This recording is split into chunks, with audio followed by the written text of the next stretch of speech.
Film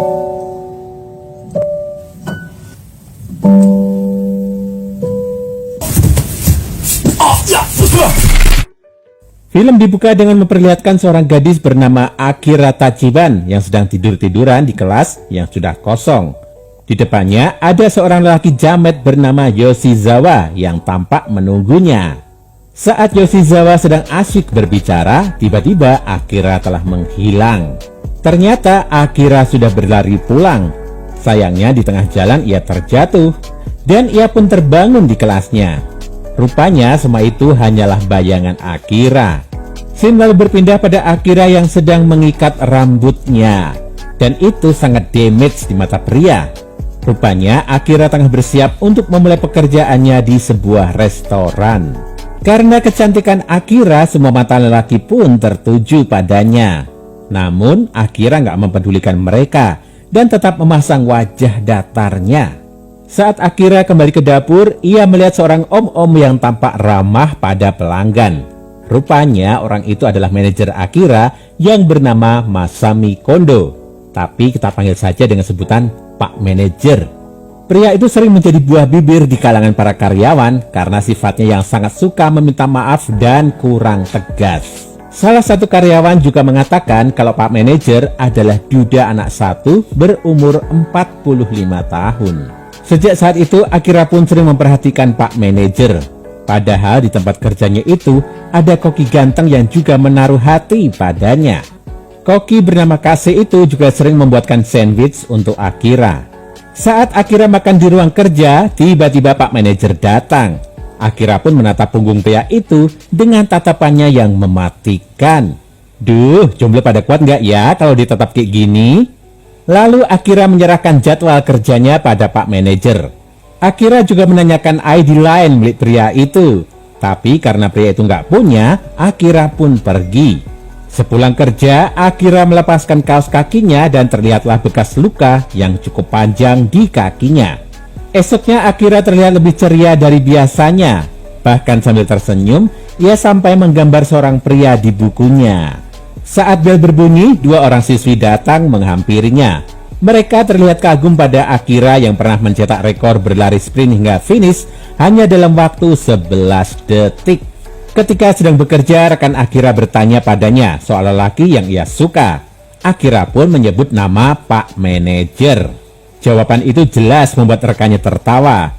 Ia bahkan mengatakan kalau Pak Manajer itu bau ketek. Rupanya kalimat itu didengar oleh Pak Manajer yang langsung merasa insecure. Bahkan Pak Manajer sampai mengganti bajunya. Saat jam istirahat, Akira masuk ke ruang kerja Pak Manajer dan melihat baju yang ditinggalkannya. Karena penasaran dengan bau ketek Pak Manajer, Akira pun mencium aroma baju itu. Tiba-tiba Pak Manajer datang. Akira pun mengatakan kalau Pak Manajer sebenarnya nggak bau. Gak lama kemudian, seorang karyawan lain datang dan melaporkan kalau ada ponsel milik pelanggan yang ketinggalan. Dengan kemampuannya, Akira pun berlari mengejar si pelanggan yang sudah pergi menaiki sepeda. Setelah berhasil mengembalikan ponsel itu, Akira merasakan sakit di kakinya kambuh lagi.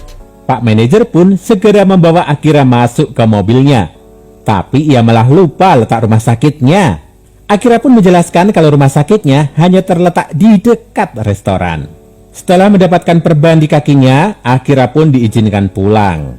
Di rumah, Akira yang terlanjur baper pun kembali memikirkan Pak Manajer. Ayo, cowok-cowok jangan pada salfok ya. Walaupun masih muda dan pink, ternyata Akira malah menaruh hatinya pada seorang duda tua. Esoknya ketika Akira sedang berjalan-jalan, ia bertemu dengan Pak Manajer. Ternyata Pak Manajer berniat ke rumah Akira untuk meminta maaf pada ibunya. Tapi karena ibunya nggak ada di rumah, Pak Manajer pun mengajaknya makan di restoran. Keduanya pun berbincang seru. Pak Manajer juga menunjukkan trik sulap padanya. Seketika Akira pun teringat pada masa lalunya. Karena sudah nggak bisa menahan perasaannya lagi, Akira pun mengungkapkan rasa cintanya pada Pak Manajer. Tapi karena Pak Manajer terlanjur minder, ia pun gak menanggapi pernyataan Akira dengan serius. Ia malah menganggap kalau semua orang membencinya. Esoknya, Akira memperhatikan teman-temannya yang sedang berlari. Ia pun terlihat bersedih karena tak bisa berlari lagi seperti sedia kala. Tak lama kemudian hujan pun turun. Di bawah rintikan hujan, Akira pun teringat pada masa lalunya. Sejak kecil Akira sangat menggemari olahraga berlari. Ia bahkan sering ikut dalam berbagai kompetisi. Sayangnya, suatu hari ia terjatuh saat latihan. Alhasil ia pun harus menjalani rehabilitasi. Saat itu, Akira yang merasa sedih pun memutuskan untuk merenung di sebuah restoran. Di sanalah ia bertemu dengan Pak Manajer untuk pertama kalinya. Pria itu menunjukkan trik sulap padanya dan menghiburnya. Singkat cerita, Akira pun mendaftar sebagai pegawai magang di restoran itu. Kembali ke masa kini, Akira yang kehujanan pun segera menemui Pak Manajer. Ia pun kembali meyakinkan pria itu perihal perasaannya. Setelah mengatakannya, Akira pun pulang, meninggalkan si manajer yang masih termenung. Saat pulang, Pak Manajer melihat sebuah berita tentang pencabulan yang dilakukan oleh seorang manajer kepada pegawainya yang berusia 17 tahun. Pak Manajer pun dibuat kaget karenanya. Esoknya Akira menuntut jawaban dari Pak Manajer. Namun sebelum pria itu menjawab, dua teman Akira datang. Setelah kedua temannya itu pergi, Akira diajak oleh Pak Manajer untuk pulang bersama. Selama perjalanan, Pak Manajer mencoba berbicara pada Akira perihal perasaannya itu. Namun Akira tetap kekeh kalau ia mencintai manajernya itu. Bahkan, Akira mengajak pria itu untuk pergi berkencan. Esoknya saat sedang bekerja, Akira terus menatap Pak Manajer hingga akhirnya Kase menyadarinya. Setelah membaca buku milik Akira, Kase pun mengetahui perasaan gadis itu terhadap Pak Manajer. Akira lantas meminta agar lelaki itu nggak memberitahu siapapun. Akhirnya, Kase menyetujuinya dengan syarat Akira harus berkencan dengannya. Keesokan harinya, Akira berkencan dengan pakaian seadanya. Bahkan ia memakai sandal jepit swallow. Sebaliknya, Kase berpakaian sangat rapi layaknya anggota boy band. Selama berkencan, Akira selalu menunjukkan ekspresi bosan. Berbeda dengan Kase yang sangat bersemangat. Kase bahkan bertanya apakah Akira sudah tidur dengan Pak Manajer. Pertanyaan itu pun membuat Akira kesal dan pergi. Singkat cerita, kini giliran Pak Manajer yang berkencan dengan Akira.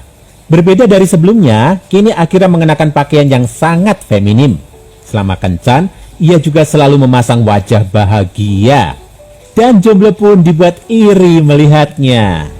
Suatu malam saat sedang menghadiri sebuah festival bersama temannya, Akira melihat Pak Manajer bersama anaknya. Dengan gembira, Akira pun mendekati keduanya. Sementara itu, teman Akira justru merasa kecewa melihatnya. Ia mengira kalau Pak Manajer adalah Om Sultan alias sugar daddy-nya Akira. Esoknya saat sedang bekerja, Akira bertemu dengan juniornya yang bernama Mizuki yang ternyata juga seorang atlet lari. Mizuki bertanya pada Akira mengapa ia berhenti berlari. Akira pun mengatakan kalau ia mengalami cedera. Mizuki lantas menunjukkan bekas luka di kakinya yang mirip dengan luka Akira. Mizuki juga bercerita kalau Akira lah orang yang membuatnya bangkit dari rasa sakit itu. Saat itu, ia begitu kagum dengan Akira yang mampu memecahkan rekor. Sepeninggal Mizuki, Pak Manajer pun juga ikut menyemangati Akira untuk kembali berlari. Tapi Akira masih belum mau melakukannya. Ia bahkan meminta ibunya untuk membuang baju dan sepatu lari miliknya. Suatu hari, Akira mendapat kabar kalau Mizuki berhasil menyamai rekornya. Akira pun hanya bisa termenung. Ketika akan makan siang, Kaze mendatangi Akira dan kembali mengingatkannya soal perbedaan usia yang jauh antara dirinya dan Pak Manajer. Berbeda dari sebelumnya, kini Akira lebih mendengarkan saran lelaki itu. Saat malam hari, Akira pun mampir ke rumah manajernya yang sedang sakit. Waduh, cuma berduaan nih. Yang satu masih pink, yang satu duda. FBI, tolong kesini dong. Di sana, Akira bertanya apakah Pak Manajer terbebani dengan perasaan cintanya. Pak Manajer pun membantahnya. Ia juga mengatakan kalau Akira pantas mendapatkan lelaki muda yang bisa menemani hari-hari tuanya. Tiba-tiba lampu mati. Akira pun langsung memeluk Pak Manajer. Pria itu pun membalas pelukannya. Tapi kemudian lampu kembali menyala. Pak Manajer pun langsung meminta maaf. Esoknya Akira mengajak anaknya Pak Manajer berlari di pinggir pantai. Pak Manajer pun mengatakan padanya untuk berhenti bekerja dan kembali melanjutkan mimpinya sebagai seorang pelari. Mata Akira pun mulai berkaca-kaca. Beberapa minggu kemudian Akira sudah bergabung dengan ekskul lari di sekolahnya. Ketika berlari, ia nggak sengaja bertemu dengan Pak Manajer. Keduanya pun mengobrol sebentar sambil menceritakan kehidupan masing-masing. Akira bahkan menangis saat meminta Pak Manajer untuk saling berkirim pesan. Pak Manajer tertawa mendengarnya. Dan film pun berakhir.